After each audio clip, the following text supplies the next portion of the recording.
답답할 때가 참 많습니다. 사람이 사람이가 아니라 우리가 지금까지 살아온 삶을 또 살아온 궤적, 흔적들을 돌이켜 보면 괴로울 때가 많이 있는데요. 괴로움보다 더 큰 고통은 뭐냐면 답답할 때 출구가 보이지 않는다. 방향이 보이지 않는다. 동서남북 사방을 다 둘러봐도 어떻게 출구가 보이지 않을 때 겪는 답답함, 그리고 그것을 누구하고 의논할 사람도 없다 했을 때 겪는 외로움 같은 거는 참 어떻게 표현을 하기 어려울 만큼 힘든 시간들을 보낼 수밖에 없다는 거죠. 요즘 제가 기타 연습을 좀 하고 있는데 기타 연습을 할 때 어떤 분이 그러더라고요. 한 곡을 200번 이상 연습을 하면은 음에 대해서 뭐가 이렇게 트인다 그래가지고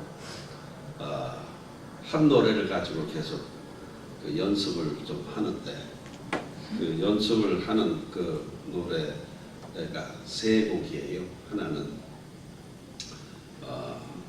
젊은 연인들이라고 하는 유행가는 노래 하나 있고, 하나는 꼭 내가 소화를 시키고 싶은 노래라서 연습하는 것 중에 하나. 아직 연습은 못하고 있고 악보만 갖다 놓고 있는 것이 사운드 오브 뮤직이라고 하는 노래, 주제가. 그 다음에 이제 연습을 하고 있는 것이 Climb Every Mountain이라고 하는 노래입니다. 마지막 이 노래를 제가 연습을 하고 하는 것은 이제 때로는 힘들고 고통스러운 상황을 겪고 있는 사람들에게 그 노래를 불러주고 싶어서요. 그 노래를 불러주고 싶어서 자, 높은 산에 한번 올라가 보자. 이제 그렇다면 그 밑에 여러 가지 상황들을 우리가 본다. 때로는 산도, 개천도 없느냐, 그런 힘을 내자, 그런 내용의 노래.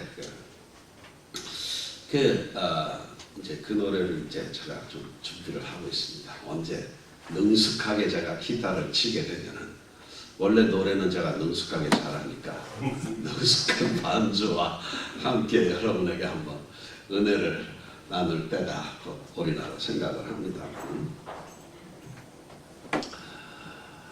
아브라함이 그런 답답한 상황을 만난 것 같아요. 오늘 창세기에 대부분의 내용이 아브라함과 그 아들 이삭 그리고 야곱에 관한 이야기들로 채워져 있는데, 아브라함은 이스라엘 민족의 조상이다라고 그렇게 우리가 알려져 있고, 또 우리가 이제 믿음의 조상이다라고도 그렇게 부르고 있는 사람입니다. 이 믿음의 조상이었던 이 아브라함도 답답한 상황을 만났단 말이죠. 답답한 상황이 뭐냐 하면은 아들이 없다는 겁니다. 그래서 자기의 후사로 삼을 아들이 없다라고 하는 것은 이제 고대 사회에서는 굉장히 큰 고민이라고 하는 것이죠. 고대사. 왜냐하면 지금 우리가 믿고 있는 어떤 부활의 원리 같은 것을 잘 알지 못하는 사람들에게 있어서 이제 자기네들의 삶이 계속해서 이 땅에서 계속되고 연장된다라고 하는 것은 바로 자식들을 통해서 그것이 이루어진다라고 믿고 있단 말이죠. 그렇기 때문에 이 자식을 낳는다, 특히 아들을 낳는다라고 하는 것은 어떻게 보면 가장 큰 문제일 수 있다라고 하는 것이죠. 요즘 그 젊은 청춘들은 이 자녀가 그냥 귀찮기만 한 거예요. 그냥 그 다음에 이제 계산을 한답니다. 애 하나 키우는데 돈이 얼마 드는가. 뭐 한 10년 전에 1억 정도 들은 지금 한 10억도 들을 거예요. 점점 애 키우는데 돈이 든단 말이죠. 그 옛날에는 애들 키우면 그대로 그 빤스를 안 입혀가지고 그냥 키웠어요. 그래서 아무 때나 그 용변도 보고 뭐 그렇게 해서 다 그렇게 살았는데 요즘은 기저귀도 그 비싼 기저귀를 쓰더라고요. 비싼 기저귀, 일회용 기저귀 얼마인지는 모르겠지만 그 기저귀 값만 해도 그 상당해요. 점점점 살기 좋은 세상이 됐다고 하는데 점점점 자녀들을 키우기가 점점 더 어렵고 또 우리들이 살아왔던 그 시대는 힘들었던 시대다라고 우리가 얘기를 하지만 지금은 아주 이 생존이 이 생존 경쟁이라는 것이 더 치열한 시대에 우리 자녀들이 살고 있는 것 같아요. 그래서 그 마음도 아프지만 그럼에도 불구하고 오늘 우리 생육하고 번성하라라고 하는 그 하나님의 그 명령은 우리가 지켜가야 될 가장 큰 일이라고 하는 거예요. 그래서 저도 애를 셋을 낳았는데 몇 년생으로 저보고 그 원시인이라고 누가 그렇더라 그 시대에도. 근데 지금 생각해보면 한 7이나 8쯤은 나야 이거 제대로 가정교육이 될 것 같아요. 네. 더 많아요. 자녀를 더 많이 낳아야 될 것 같은데 아브라함은 아들이 하나도 없었단 말이죠. 마음이 점점 조급해지는 거예요. 나이는 점점 먹어서 100살이 가까워져 가고 있는데 그 답답합니다. 근데 분명히 하나님께서 그 하란 땅에서 아브라함을 불러서 가나안으로 가라고 하실 그때 분명히 하나님께서 약속하신 게 있단 말이에요. 내가 너로 인해서 너를 통하여 큰 민족을 이루게 하겠다. 네 자손이 하늘의 별처럼 바다의 모래처럼 그렇게 그냥 많아지게 하겠다라고 그렇게 약속을 하셨단 말이죠. 그 약속이 계속 시간이 지나도 해결이 되지가 않는 거예요. 왜냐하면 아브라함이 생각할 때 그 약속은 자기에게 아들이 낳아질 때에 그것이 약속이 이루어진다라고 보고 있는데 아들은 없는 상황에서 계속해서 그 하나님의 약속을 믿는다는 것이 참으로 아브라함에게서 난감한 일이었단 말이죠. 그것도 우리가 볼 때는 11장, 12장, 13장, 14장 오면서 이거 읽는 시간이 20분 정도밖에 안 걸리는 시간이지만 그 사이에는 몇십 년이라고 하는 시간이 담겨져 있거든요. 아브라함이 언젠가 하나님이다라고 한 분이 나타나가지고 네 본토와 친척과 아비집을 떠나라 그래서 떠났는데 1년 동안 한 번도 그분이 다시 나타나는 법도 없고 어쩌다가 한번 불쑥 또 나타나는 거예요. 다 잊어버릴만 하면 하겠지. 10몇 년 만에 불쑥 나타나가지고 내가 너야 그때 너를 불러낸 그 하나님이다 그렇게 또 얘기를 하시고 내가 한 약속도 있지 않았지 얘기를 하는데 아브라함은 답답한 겁니다. 나이는 먹지요. 점점점 이 아이를 생산할 수 있는 그 기능은 없어졌다라고 보고 있는데 그렇지? 언제까지 이 하나님의 약속을 믿고 있어야 될 것인가? 그래서 아브라함이 고민을 한단 말이죠. 그래서 다른 사람을 양자로 드렸단 말이죠. 다메섹 출신의 엘리에셀을 양자로 삼아서 상속자로 삼아야 되겠다라고도 생각을 했단 말이죠. 또 그것도 뭐 아니라 하니까 또 첩을 들여가지고 이스마엘이라고 하는 서자를 또 낳기도 했단 말이죠. 근데 하나님께서는 그거 다 아니라고 얘기를 합니다. 다 아니라고 얘기를 해요. 하나님께서는 그러면 아브라함이 생각할 때 그러면 그 롯을 얘기하는 건가? 조카니까요, 조카. 자기 혈육이니까. 근데 하나님께서는 롯도 아니라고 얘기를 합니다. 아니라고 얘기할 뿐만 아니고 다 떠나보내시는 거예요. 롯도 떠나보내라. 이스마엘도 떠나보내라. 나중에 다 떠나보내십니다. 이게 이제 도대체 그 아브라함은 이제 답답해 죽겠는 거죠. 고민이 되고 있는 겁니다. 이 아브라함이 지금 이 창세기 15장에서 지금 그 하나님 앞에 이 머리를 숙이고 뭐 기도를 하고 있는 모습이 생기는데 이때 지금 아브라함은 엄청 두려움에 떨고 있는 상황이었단 말이죠.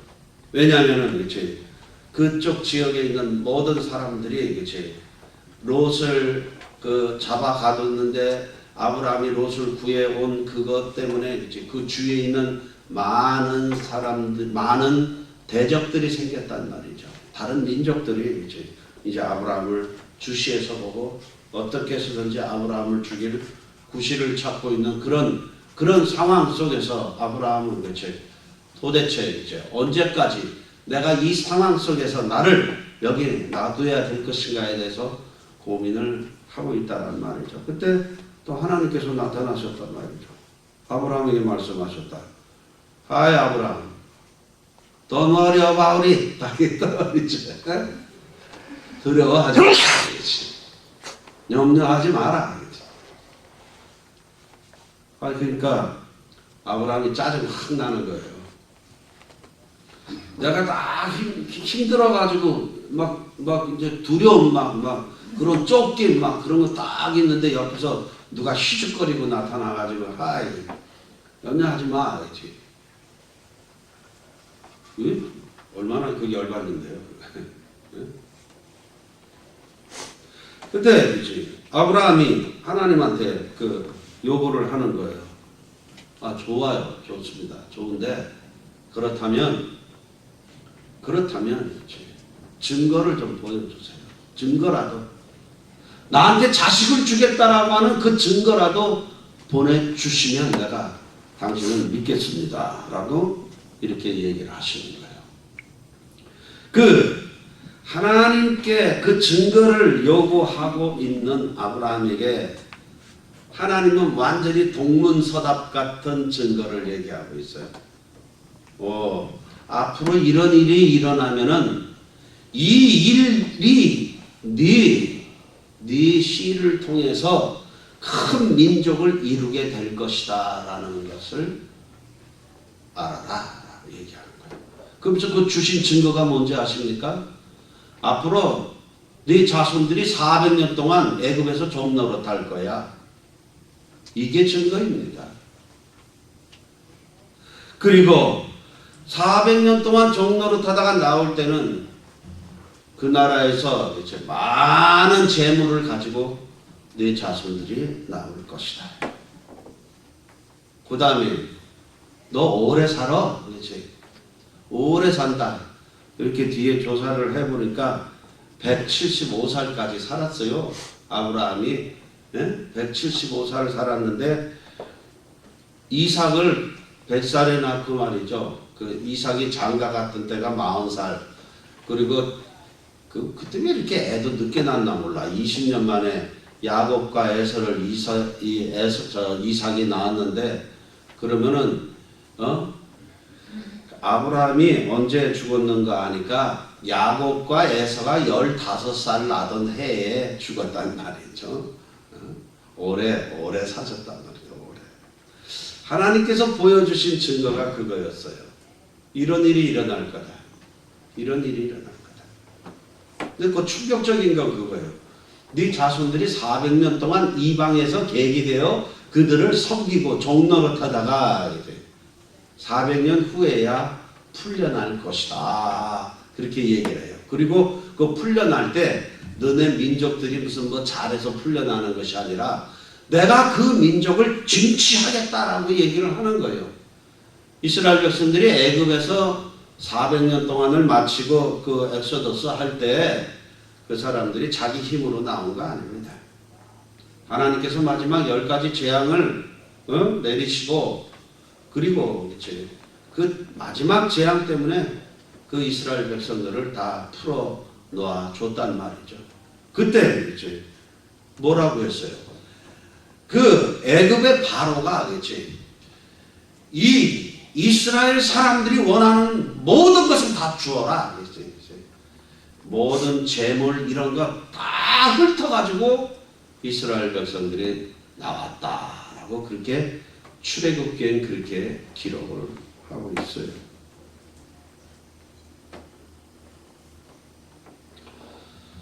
오늘 우리들이 살면서 우리들을 가리켜서 신자라고 얘기를 합니다. 신자인데 어느 날 문득 내 자신을 돌이켜 보니까 뜨거운 열정도 사라지고 그죠? 주님을 향한 뜨거운 열정도 사라지고 그저 그런 모습으로 살고 있는 나를 발견하기 시작한다라고 하는 겁니다. 응? 그 뭐 돌파구를 찾아보려고 뭐 애를 써요. 뭐 이 일도 해보고 저 일도 해보고 또 이런 기도의 모임도 가보고 저런 기도의 모임도 가보고 이런 부흥회도 가보고 막 다녀봐야 그치? 오랫동안 신앙생활을 한 사람들은 있잖아요.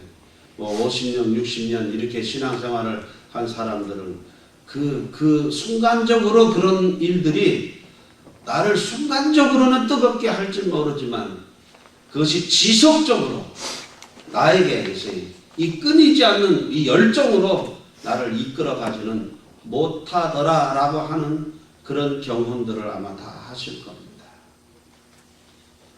저도 불같이 뜨거웠습니다. 불같이 뜨거웠습니다.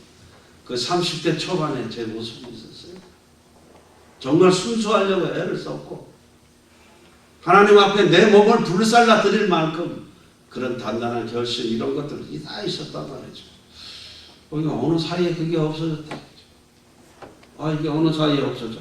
저도 수없이 많은 고민을 하는 거예요. 더 많은 고민을 하는 거예요.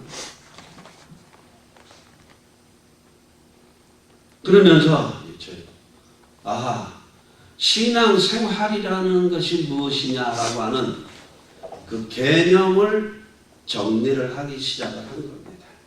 이것이 나의 경험에서부터 시작이 됐지만 이제 도대체 다른 사람들은 어떨까?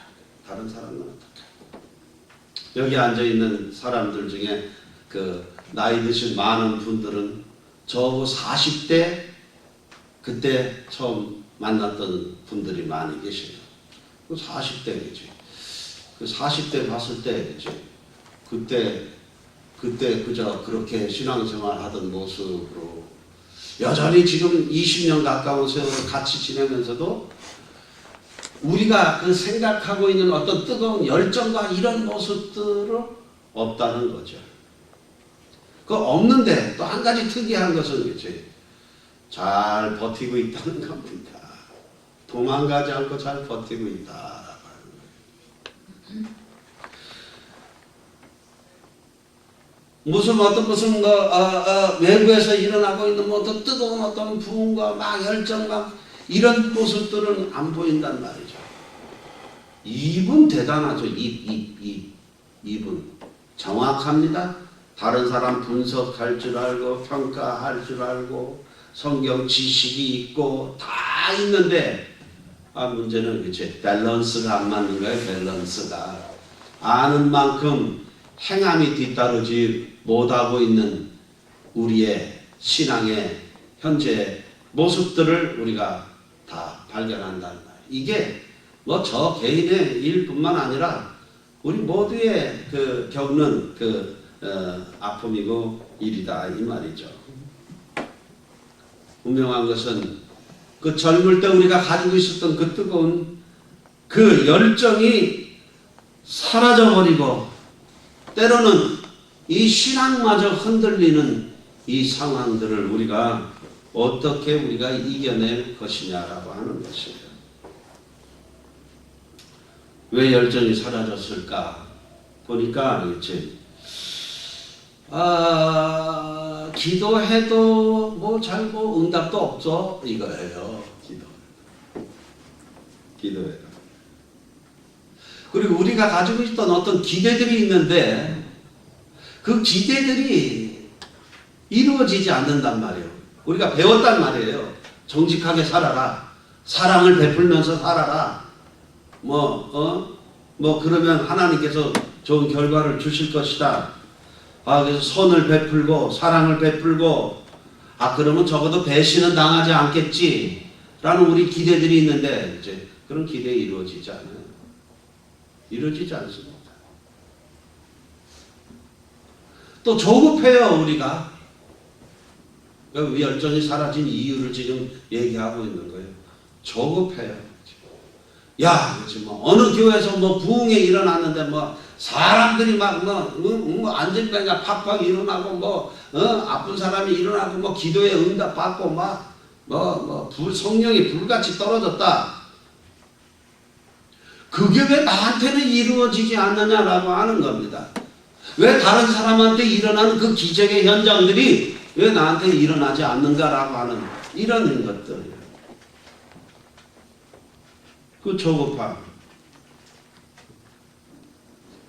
그 조급함이 예수님이 이 땅에 계셨을 때에도 그 조급함이 예수님을 십자가에 못 박는데 동조를 했단 말이죠. 조급함. 어느 날 예수라고 하는 분이 나타나서 사람들의 병을 고쳐주시며 하나님의 나라를 도래를 하나님의 나라가 곧 가까이 올 것이다 얘기하고 그 다음에 배고픈 자에게 떡을 나누어주는 놀라운 기적의 현장들이 막 벌어집니다. 3,000명, 5,000명, 한 번은 더 4,000명이 그 예수가 나누어주는 떡을 먹었다라고 하는 그러한 소문이 사람들에게 쫙 퍼집니다. 사람들이 흥분되기 시작했죠. 우리가 새로운 나라가 임하는 말이다. 새로운 구세주가 왔구나. 그래서 예수님을 찾아옵니다. 예수님이 갈릴리 바다 건너에 가서 한적한 곳에서 기도를 하고 있는 그곳까지 사람들이 몰려왔습니다. 그들을 향하여 예수님께서 이렇게 얘기를 하시죠. 너희들이 나를 찾는 까닭은 너희들이 먹고 배부른 까닭이로다. 왕으로 너희들이 나를 삼으려 하는 것은 너희들의 필요를 채워줄 수 있는 존재라고 너희들이 생각했기 때문이다 라고 그렇게 얘기를 하십니다. 그 말을 들은 그 많은 사람들이 다 예수를 떠났더라 라고 그렇게 성경은 기록하고 있습니다. 그렇게 기록하고 있습니다. 남은 제자들을 향하여 예수님은 그렇게 얘기하시죠. 너희들도 떠나려느냐. 그때 베드로가 잽싸게 예수님께 딸랑딸랑합니다. 저는 절대 안 떠납니다. 생명의 떡이 여기 있었는데 내가 어디로 가오리까. 아부를 해도 좀 제대로 쫙 때를 맞춰서 아부를 해야 되는데 생각보다 베드로가 우직하고 그랬다고 그러는데 제가 볼 때는 상당히 머리가 빨리 돌았던 사람이고 이제 인간관계를 잘 맺어가는 사람들인 것 같아요. 기가 막힌 얘기를 하잖아요. 생명의 떡입니다. 당신은. 생명의 떡이 여기 있었는데 내가 어디를 가겠습니까? 그렇게 얘기한 그 베드로도 떠납니다. 그렇게 얘기한 베드로도 떠난다라고 하는 것이죠. 실제로 오늘 우리들이 살아가는 삶 속에서 이제 우리는 하나님이 내 하나님이다. 혹은 예수님께서 나의 주이시다 라고 고백은 하지만 그 하나님 그 예수님이 오늘 나에게 아무런 유익을 가져다 주지 못할 경우 우리는 그분에 대해서 이제 아무런 열정, 뜨거움도 더 간직하지 못하더라라고 하는 겁니다. 나한테 아무런 도움이 안 돼. 도움이 안 돼. 적어도 내 소원 한 가지 정도는 들을 수 있어야 되잖아요. 이제 저 아브라함이 그 얘기하는 거예요. 다 좋다 이제. 아주 하나만이라도 좀 주세요. 왜 안 줍니까? 내가 뭐 큰 거 요구합니까? 어? 하나님께서 응답을 하지 않으시고 거기에 대한 증거라고 보여주시는 것이 너네들이 앞으로 400년 동안 애굽에서 종노릇하게 될 거야. 이건 뭐예요 이게? 말도 안 되는 얘기를 지금 주님이 하시더라라고 하는 거예요. 이것을 믿지 못하면 그것이 그 사인을 통해서 하나님이 주시는 그 의도를 읽어내지 못하면 여전히 그치? 여전히 우리의 신앙은 무기력하고 그치?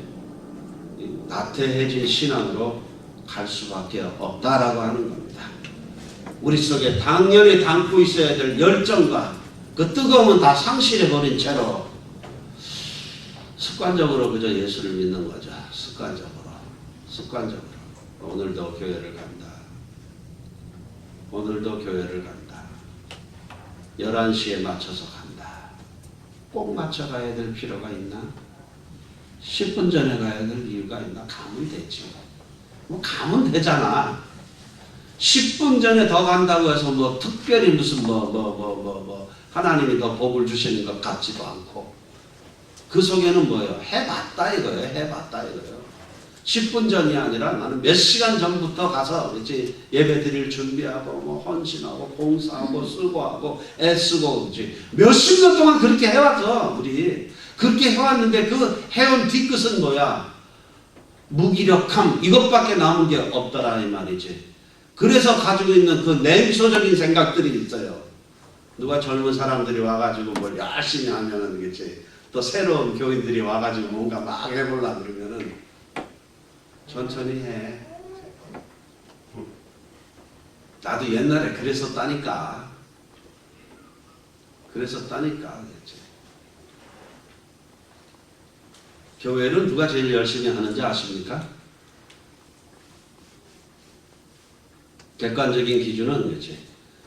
교회 온 지 3년 이내에 된 교인들이 아주 순수하게 열심을 보여요. 그 다음에 3년 지나서 지속적으로 계속 열심으로 하는 사람들은 어떤 사람입니까? 뭔가 하지 않으면 몸부림이 나는 사람들. 이게 믿음으로 주님을 향한 뜨거운 열정으로 그 일을 했다라고 사람들은 포장을 해주고 있는 것이죠. 실제로 보면 그렇죠. 그러니까 저 같은 경우는 그렇죠. 태어날 때부터 모태신앙이다 라고 했을 때 믿음이 좋다라는 의미로 이 단어가 사용되는 것이 아니라 교회에서 볼 거 못 볼 걸 다 봐서 이제는 교회에 대해서 특별한 기대를 하지 않는다. 예수 믿는 사람들에 대해서 아무런 기대가 없다라고 하는 의미에서 모태신앙이라는 말이 사용되고 있단 말이죠. 알고 누군 저는 상대점이라고 그려. 심드렁해요. 누가 뭐 이렇게 한다. 그려. 심드렁하지. 기대를 안 한다. 그렇지. 사람에 대해서도 기대를 안 하고 교회에 대해서도 기대를 안 하고 하나님에 대해서도 기도를 안 해요. 그러니까 기도하긴 하는데 그렇지. 기대를 안 하고 기도한다. 기대를 안 하고 기도를 하니까 그 속에 담아야 될 뜨거운 열정 같은 건 아주 없고 기도하면서 이래. 기도하면서 기도를 하라고 해서 하긴 하는데 과연 이게 뭐 무슨 소용이 있겠나. 옛날에 어떤 모임이 있었습니다. 그 조직이죠, 조직. 그 새해 계획을 세우는데 새로 선출된 회장이라는 친구가 그 계획을 세우면서 뭐 딱 하면서 뭐 어차피 안 할 건데 막 세워. 어차피 안 할 거니까 계획이라도 화려하게 세우래. 어차피 안 할 건데. 나이, 그런 냉소적인 사람이 회장직을 맡아가지고 그 조직이 제대로 끌고 가겠습니까? 오늘 우리들의 이 냉소가 언젠가부터 이게 쌓여져 있어요. 냉소가 쌓여져서 이것이 말이에요.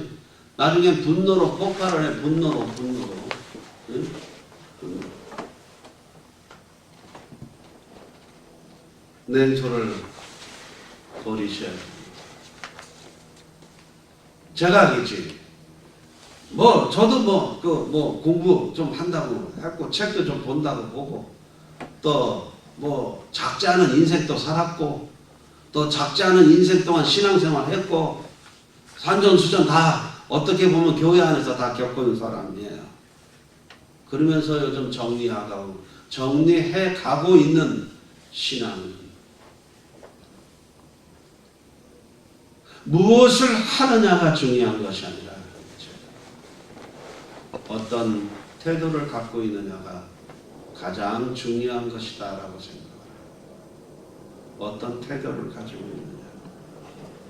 우리는 대체 뜨거운 열정, 그리고 무엇을 하느냐, 어떤 결과를 우리가 경험했느냐, 그 속에서 어떤 하나님의 은혜를 체험했느냐, 이런 것들이 너무 우리가 자극적으로 그동안 우리들의 신앙생활을 이끌어가는 동기가 됐었다라고 하는 겁니다. 그래서 많은 사람들에게 잘못된 기대, 허황된 소망을 갖게 하고 신앙생활의 본질에서 자꾸 떠나도록 만들었던 것이 우리의 현실이 아니었는가라는 생각을 하고 있어요.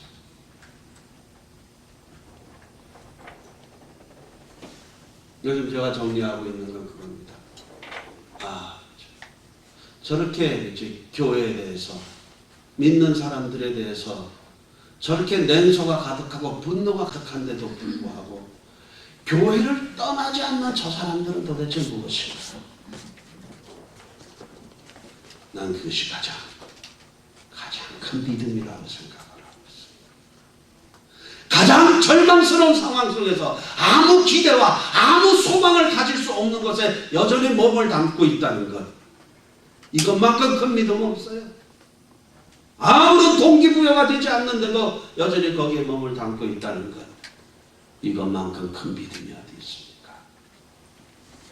소망이 없는데, 미래가 보이지 않는데 그래도 거기를 지키고 있다. 그것을 지키고 있다.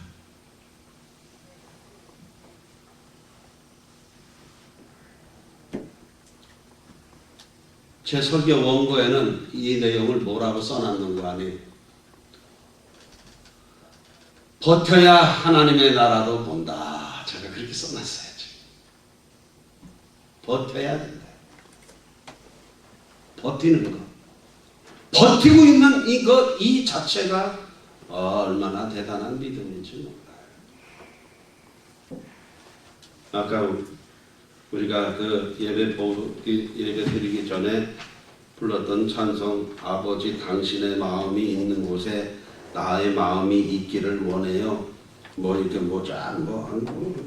아주 가사도 좋고요. 근데 얼른 보니까 기타 치는 코드도 단순해서 좋구만. 네.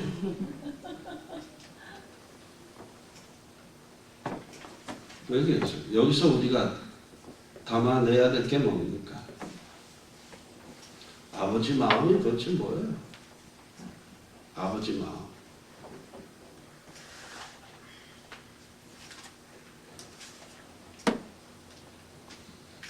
한국에서 스트린베리라고 하는 스웨덴의 희곡 작가를 갖다가 조명하는 100주년 기념 행사가 150주년인지 있다고 합니다. 거기에 행사를 요약한 어떤 그 팜플렛의 그 타이틀이 있지. 뭐라고 되어 있는가 하면 인간은 불쌍하다.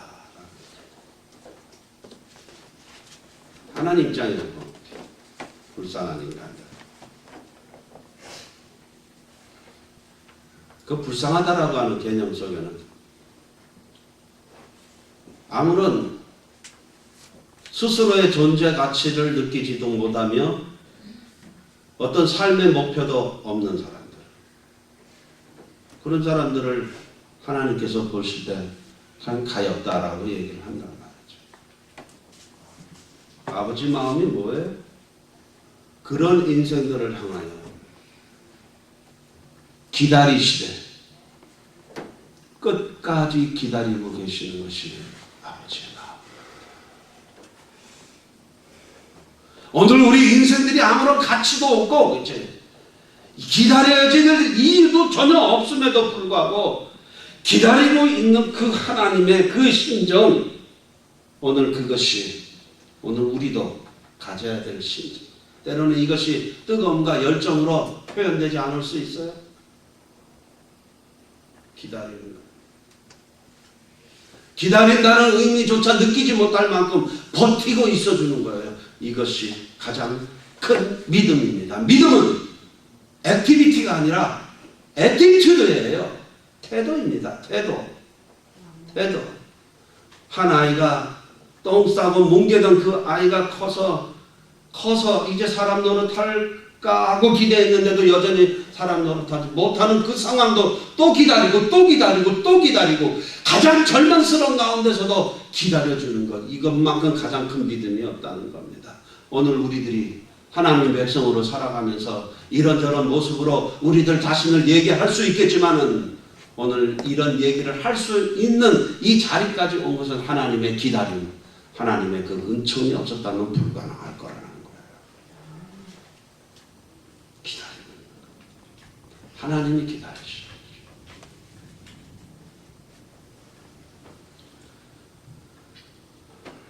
하나님의 열정을 우리는 많이 오해하고 있었습니다. 오늘 우리들이 기억하셔야 돼. 그분의 계획의 선하심, 그리고 그분이 세상을 향한 그 섭리, 그것이 우리가 이해되지 않아도 우리가 그냥 그 소망 가운데 기다리고 있어야 될 이유, 그거예요. 그것은 욥이, 가장 사랑하는 욥이 고난을 당하고 있는 그것도 묵묵히 지켜보고 계셨던 그 주님의 지켜보신 그 기다림 말이에요. 오늘 우리가 살면서 당장의 아픔과 고난들이 있고요.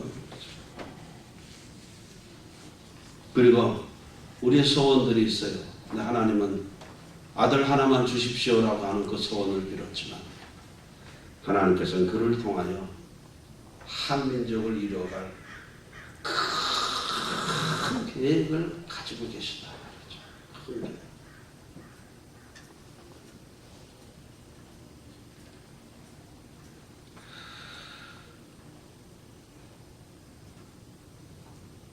저는 제 자신을 생각할 때 그렇습니다. 때로는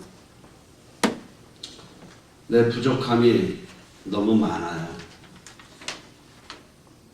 목사로서 목사 노릇을 하기에는 너무 부족함이 많고, 그리고 목사를 이 직분을 수행하기 위해서 내 열정도 많이 식고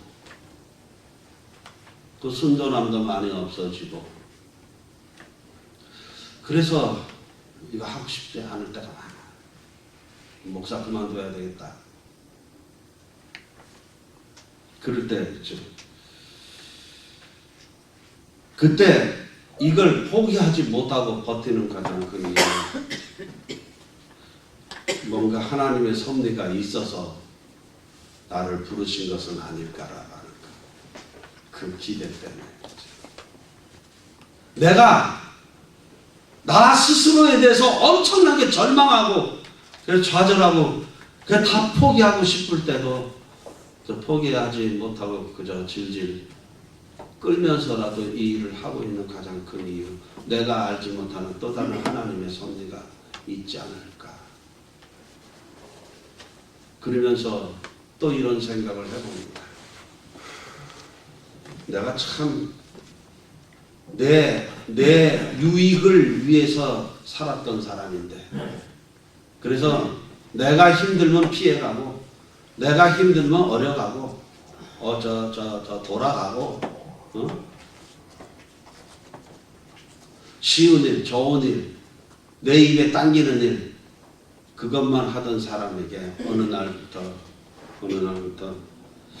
적어도 선한 것이 무엇인지를 생각하게 하고, 또 선을 행하는 것이 우리가 참으로 선을 행하기에는 부족한 인생이구나라는 걸 깨닫고, 그리고 나와 똑같이 어리버리하고 부족하고 그렇게 보이는 사람들을 여전히 가슴에 품으려고 노력을 한 그것 자체. 뭐 품었다는 얘기가 아닙니다. 못 품으면 내가 무슨 성인 군자 못 품지만 품으려고 노력을 하고 애를 쓰는, 그래도 이 정도만 돼도 이거 큰 하나님의 은혜다라고 스스로는 생각을 하고 있어요. 여러분들이 볼 때는 여전히 형편없는 무능력하고 무기력한 목사로 보일런지는 모르지만 그래도 기도합니다. 하나님 버티겠습니다. 언젠가 한번 빵 한번 터뜨려 주시지 않겠습니까? 그런데 그거 없더라도